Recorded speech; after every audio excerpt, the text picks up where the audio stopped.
नमस्कार मुलांनो, आज आपण इयत्ता 7वीचा सामान्य विज्ञान विषयातील पाठ क्रमांक 16 नैसर्गिक साधन संपत्ती या पाठाचा अभ्यास करणार आहोत. मुलांनो, आपण मागच्या काही सेशनमध्ये याच पाठाचा अभ्यास केलेला आहे. आपण साधन संपत्ती, निसर्गातून आपल्याला कुठली साधन संपत्ती म्हणजे जे निसर्गात जे काही पदार्थ असतात जसे की खनिज, पाणी, हवा, वनस्पती म्हणजे वेगवेगळे जे पदार्थ आहेत ते पदार्थ वापरून आपण आपल्या दैनंदिन गरजा पूर्ण करत असतो. मग आपण अशा भूगर्भातील साधन संपत्ती पाहिल्या, म्हणजे जंगलामध्ये आपल्याला वनामधून कुठल्या संपत्ती मिळतात त्या आपण पाहिल्या. तर आजच्या भागामध्ये आपण काय पाहणार आहोत, तर आजच्या भागामध्ये आपण समुद्रापासून आपल्याला म्हणजे समुद्रापासून आपल्याला कोणती संपत्ती मिळते? सागर संपत्ती. म्हणजे जसे की आपल्याला खनिज मिळतात समुद्रापासून, पुन्हा ज्या काही जैविक संपत्ती मिळतात त्या कोणकोणत्या आहेत, त्या कशाच्या स्वरूपात मिळतात, हे आपण आजच्या भागामध्ये पाहणार आहोत. सागर संपत्ती, ओशन रिसोर्सेस. काय तर ओशन रिसोर्सेस. मुलांनो, मला आता तुम्ही सांगा की महासागर किती आहेत? महासागर कोणते आहेत सांगा. तर महासागरांची मला नावं सांगा बरं. तर महासागरांचे नाव 5 प्रकारचे म्हणजे ओशन आहेत ना, महासागर आहेत ना. कुठले कुठले? तर अंटार्क्टिका महासागर, पॅसिफिक महासागर, हिंदी महासागर, अटलांटिक महासागर आणि कुठला आर्क्टिक महासागर. हे महासागर 5 आहेत. मुलांनो, तुम्हाला माहिती आहे का आपल्या समुद्राचं पाणी कसं असतं सांगा बरं. ते समुद्राचं पाणी हे खारट असतं, आहे की नाही? खारट आहे की नाही? खारट असतं, पण तरी सुद्धा ते आपल्याला उपयुक्त आहे की नाही? ते आपल्याला कशा प्रकारे उपयुक्त होतं सांगा मला समुद्राचं पाणी. तर आपल्याला समुद्रापासून काय काय मिळतं? तर समुद्रापासून आपल्याला मच्छी म्हणजे वेगवेगळे कालवं, प्रॉन्स, हे आपल्याला मच्छी मिळते. आणि मग काही लोक ह्याचा म्हणजे अन्न म्हणून ह्याचा वापर करतात. पुन्हा समुद्रापासून आपल्याला मीठ मिळतं. म्हणजे आपल्याला जेवणामध्ये जे रुची आणणारं महत्वाचं गोष्ट म्हणजे आपल्याला समुद्रातून मिळतं. म्हणजे त्या खारट पाणी असतं तरी पण त्या पाण्यापासून आपल्याला काय मिळतं? तर मीठ मिळतं. आपल्याला समुद्रापासून अजून काय मिळतं? तर वेगवेगळे पर्ल, मोती, पोळं, ही माहिती ना, ही जी खनिज आहेत ती सुद्धा आपल्याला म्हणजे जी रत्न आहेत ना, पोळं आणि मोती, हे काय आहेत? रत्न आहेत. ते आपल्याला समुद्राच्या पाण्यामधून म्हणजे समुद्रापासून मिळतं. पुन्हा आपल्याला समुद्रामधून काय मिळतं? तर आयोडीन, मीठ, हे मी तुम्हाला बोललेच की आयोडीन, मीठ ही खनिज मिळतात. पुन्हा आता समुद्रामध्ये जे बोटीने म्हणजे जो प्रवास असतो जलप्रवास हा कसा असतो? बोटीने वगैरे केलेला प्रवास हा स्वस्त असतो. त्याच्यामध्ये इंधन कमी लागतं आणि पुन्हा प्रदूषण सुद्धा कमी होतं. मुलांनो, तुम्हाला माहिती आहे ना, आपल्या म्हणजे पृथ्वीवर म्हणजे जमिनीपेक्षा पाणी जास्त आहे. माहिती ना, हे आपण पाहिलेलं आहे की जमीन किती टक्के आहे पृथ्वीवर? तर 29% जमीन आहे आणि 71% पृथ्वीचा हा भाग पाण्याने व्यापलेला आहे. मग आता हे समुद्राचे पाणी आपण आता खारट आहे आपण बोललो. आता काही सगळ्यात जास्त भाग हा समुद्राच्या पाण्यानेच व्यापलेला आहे. पण हे पाणी खारट आहे तरी पण ते आपल्याला उपयोगी पडतं. की आपल्याला त्याच्यापासून मीठ मिळतं. पुन्हा माहिती आहे ना, पुन्हा काय मिळतं आपल्याला? जलचक्राचा मोठा म्हणजे जलचक्र कशामुळे? जलचक्र म्हणजे माहिती आहे ना तुम्हाला? तर काय होतं? समुद्राचं पाणी उष्णतेमुळे काय होतं? सूर्याच्या उष्णतेमुळे समुद्राच्या पाण्याची काय होतं? वाफ होते, बाष्पीभवन होऊन त्याच्या वाफेचे ढग तयार होतात. आणि मग हे ढग वरती जाऊन काय होतात? ते थंड झाल्यानंतर त्याचा पाऊस पडतो आणि मग ते पावसाचं पाणी आपल्यामध्ये कुठे? नद्यांमध्ये किंवा म्हणजे तळ्यामध्ये साठते. म्हणजे काय होतं? तर हे जे खारट पाणी असतं त्याचं रूपांतर कशामध्ये होतं? गोड्या पाण्यामध्ये रूपांतर होतं. म्हणजे खारट पाण्याचा सुद्धा उपयोग, ह्या समुद्राच्या पाण्याचा उपयोग आपल्याला होतो. मग आपल्याला आता समुद्रापासून, सागरापासून आपल्याला कुठली साधन संपत्ती मिळते ते याचा आपण अभ्यास करूया किंवा पाहूया. आपल्याला काय काय मिळतं समुद्रापासून? तर पृथ्वीवर जमिनीपेक्षाही अधिक भाग सागराने व्यापलेला आहे. मी तुम्हाला म्हटलंच की पृथ्वीवर हे 71% हे पाणी आहे, पाण्याचा भाग आहे म्हणजे पाणी आहे आणि 29% ही जमीन आहे. त्यातील फक्त 3% पाणी मुलांनो हे पिण्यायोग्य आहे. बाकी जवळजवळ म्हणजे जास्तीत जास्त टक्के पाणी हे समुद्रामध्ये आहे. कळलं? म्हणजे ते पाणी खारं आहे, ते आपण पाणी वापरू शकत नाही. परंतु आजकालच्या म्हणजे आजकाल काय झालेलं माहिती आहे का, ऊर्ध्वपातन पद्धतीने काही ठिकाणी ह्या खारट पाण्याचे सुद्धा म्हणजे रूपांतर पिण्याच्या पाण्यामध्ये केले जाते. तर पृथ्वीवर जमिनीपेक्षाही अधिक भाग सागराने व्यापलेला आहे, हे आपण अभ्यासलेलं आहे ना. महासागरापासून मोठ्या प्रमाणावर ऊर्जा प्राप्त केली जाऊ शकते. भरती ओहोटीच्या लाटा आणि समुद्र प्रवाहांचा उपयोग ऊर्जा निर्मितीसाठी केला जात आहे. कशासाठी? तर ऊर्जा निर्मितीसाठी केला जातो. कशाचा उपयोग? तर भरती म्हणजे ओहोटीच्या लाटा आणि समुद्र प्रवाहांचा उपयोग ऊर्जा निर्मितीसाठी केला जातो. म्हणजे काय? वीज निर्मितीसाठी केला जातो. सागर जलात, सागर तळावर व सागर तळाखाली काय? सागर जलात, सागर तळावर व सागर तळाखाली विविध नैसर्गिक संपत्तीचे साठे आहेत. समुद्र व महासागरातून प्राप्त होणाऱ्या या संपत्तीला काय म्हणतात? तर सागर संपत्ती म्हणतात. मग सागर संपत्ती म्हणजे काय? तर समुद्र व महासागरातून आपल्याला जी म्हणजे जी संपत्ती आपल्याला प्राप्त होणाऱ्या संपत्तीला काय म्हणतात? तर सागर संपत्ती असे म्हणतात. मुलांनो, सागरी खनिज व जैविक संपत्ती, mineral and bio resources of ocean. महासागराच्या पाण्यात विरघळलेल्या स्थितीत अब्जावधी टन खनिजे आहेत. काय आहेत? तर अब्जावधी अशी खनिजे आहेत असे शास्त्रज्ञांचे मत आहे.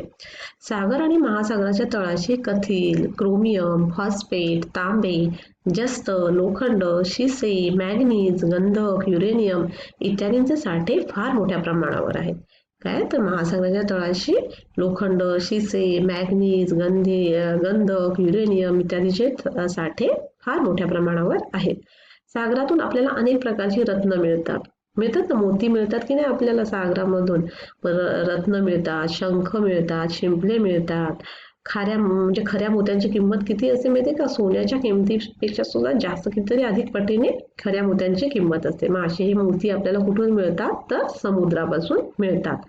सागरातून अनेक प्रकारची रत्ने, शंख, शिंपले, मोती मिळतात. खऱ्या मोत्यांची किंमत सोन्यापेक्षा सुद्धा अधिक असते. सागर तळामध्ये खनिज तेलाचा व नैसर्गिक वायूंचा मोठमोठ्या प्रमाणावर उपलब्ध आहेत. माहिती आहे ना, आपण आता पाहिलं खनिज तेल आपल्याला कुठून मिळतं? तर समुद्रातूनच मिळतं. मग खनिज तेलाचा व नैसर्गिक वायूंचा साठा सागर तळामध्ये मोठ्या प्रमाणावर उपलब्ध आहे. मग विहिरी खोदून आपण तेलवायू मिळवतो. ते तेलवायू समुद्रातून कसा मिळतो? तर तेल आणि वायू, नैसर्गिक वायू आणि खनिज तेल हे आपण विहिरींद्वारा आपल्याला मिळतं. हे आपण पाहिलं की नाही मगाशी.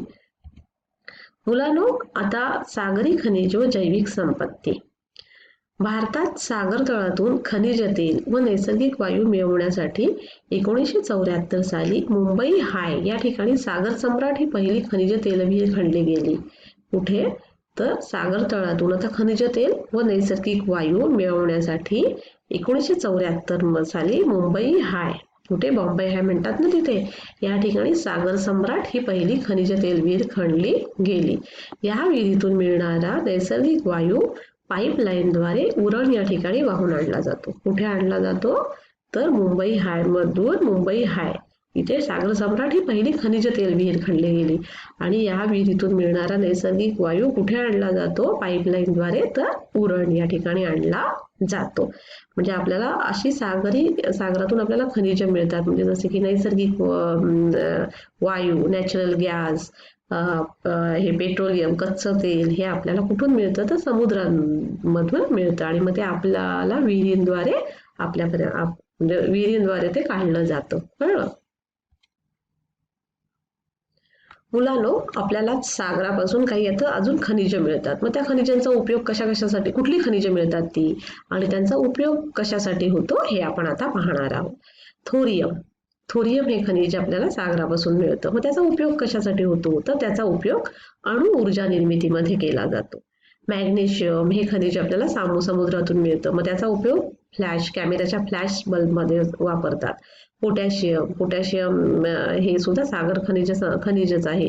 त्याच्यासाठी आपल्याला ते कशातून मिळतं, म्हणजे त्याचा उपयोग कशासाठी होतो? तर साबण, काच, खत निर्मितीमधील हा पोटॅशियम हा प्रमुख घटक आहे.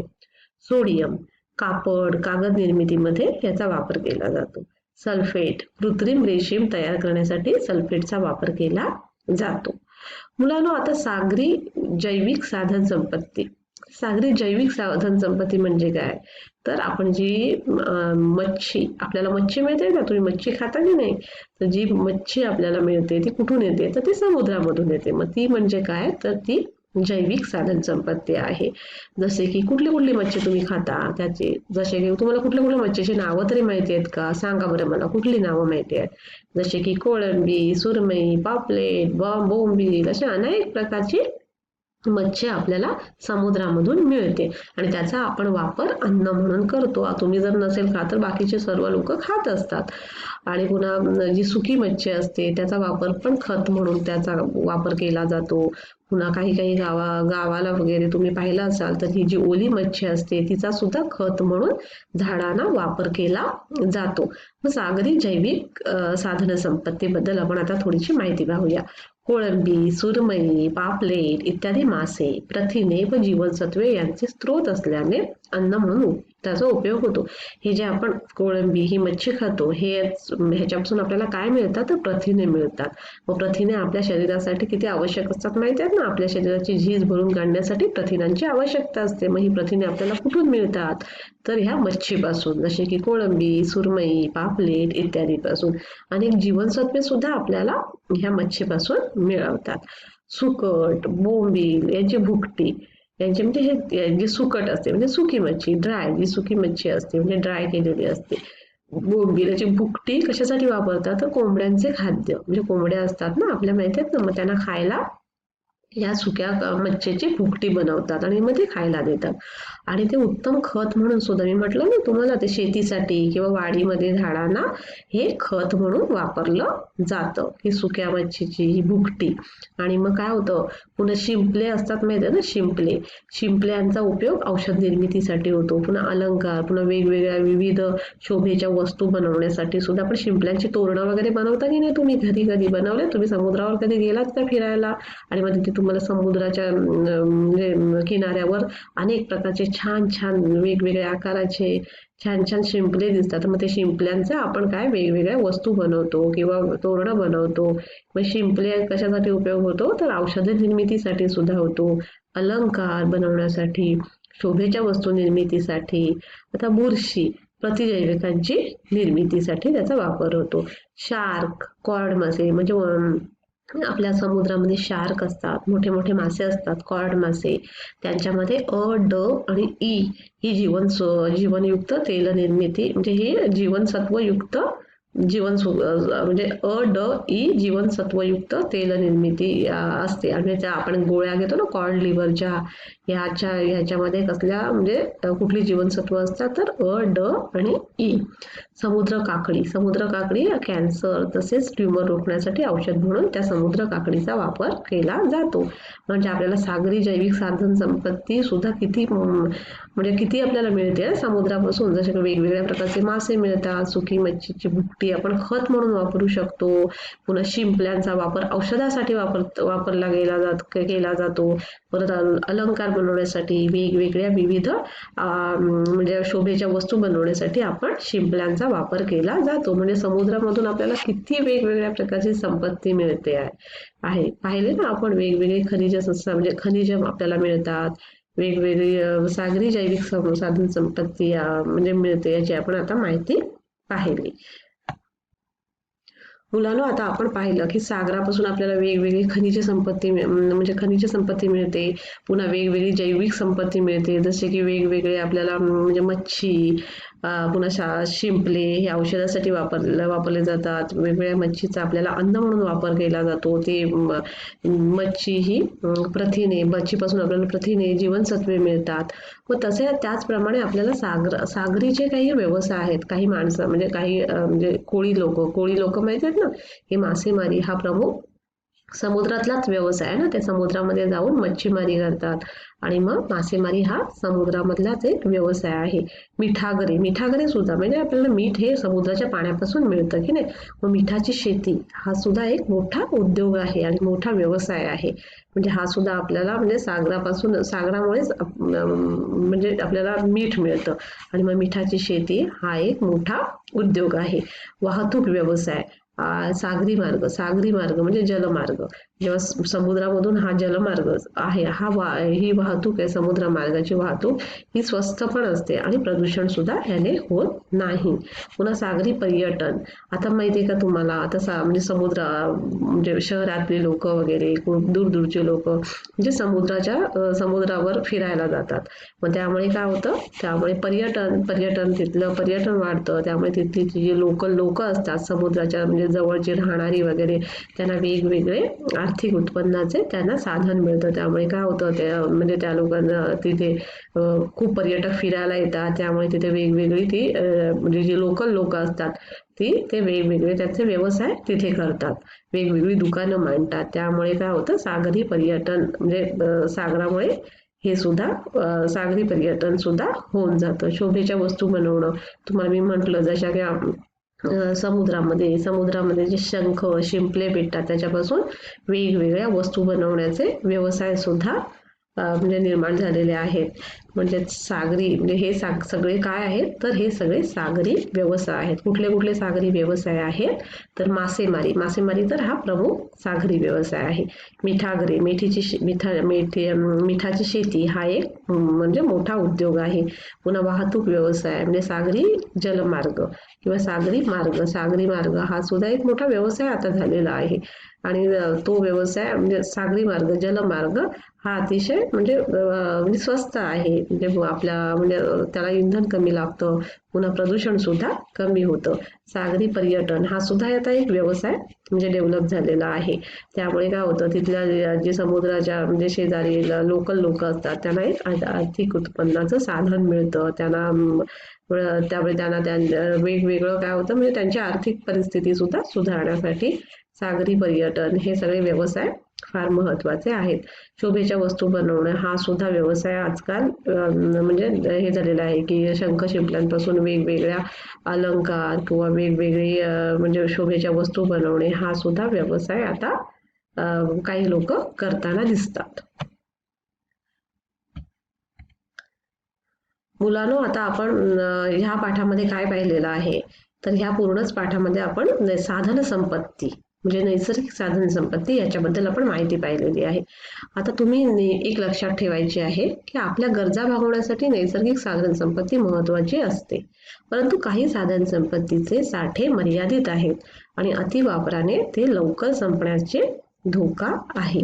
नैसर्गिक समतोल राखण्यासाठी नैसर्गिक साधनसंपत्तीच्या वापरावर आपण नियंत्रण ठेवला हवं. कळलं की आता काय झालेलं आहे की वाढती लोकसंख्या झालेली आहे आणि जी आपल्याला म्हणजे नैसर्गिक जी साधनसंपत्ती आहे त्याचे साठे काय झालेले आहेत तर मर्यादित आहेत. त्यामुळे अतिवापराने ते लवकर संपण्याचा धोका आहे आणि नैसर्गिक समतोल राखण्यासाठी नैसर्गिक साधनसंपत्तीच्या वापरावर आपण नियंत्रण ठेवायला हवं. तर आपण मुलांना आज काय शिकलो, तर आपण सागर संपत्ती म्हणजे आपल्याला सागरापासून कुठली संपत्ती मिळते, जशी की वेगवेगळी खनिज मिळतात, जसे आपल्याला सागरापासून जैविक संपत्ती मिळते, वेगवेगळ्या प्रकारची मच्छी मिळते, मग त्याचा आपण अन्न म्हणून वापर करतो. वेगवेगळे शंख शिंपले मिळतात, त्याचे आपण औषध म्हणून वापर करतो किंवा अलंकार बनवण्यासाठी, शोभेच्या वस्तू बनवण्यासाठी वापर करतो. आता सागरामुळे वेगवेगळे व्यवसाय सुद्धा लोकांना करता येतात, जसे की मच्छीमारी हा एक मोठा व्यवसाय तर आहेच.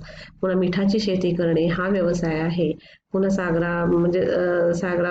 सागरामुळे आपण अजून काय करू शकतो, तर वेगवेगळे जे अलंकार बनवण्याचे जे म्हणजे दुकानं वगैरे हे असले व्यवसाय सुद्धा करू शकतो. पुन्हा जलवाहतूक हा व्यवसाय सुद्धा म्हणजे सागरामुळे करू शकतो.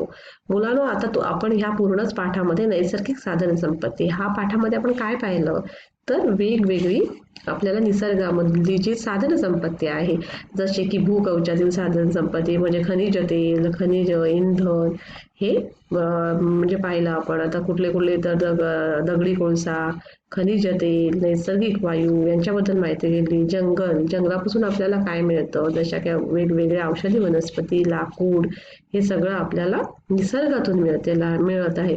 परंतु मुलांनो, आता ही सगळी नैसर्गिक साधन संपत्ती आहे. आता आपली लोकसंख्या खूप म्हणजे वाढत चाललेली आहे आणि ही जी काही नैसर्गिक साधन संपत्ती ही मर्यादित आहे की नाही, मर्यादित आहे. त्यामुळे काय झालं, आता जास्त वापर होतोय, लोकसंख्या जास्त वाढल्यामुळे काय होतं, तर इंधन वगैरे जास्त वापरली जातात, परंतु इंधनांचे साठे हे मर्यादित आहेत. म्हणून आपण त्याचा वापर हा काटकसरीने केला पाहिजे. त्यामुळे निसर्गामध्ये समतोल राखला जाईल. धन्यवाद.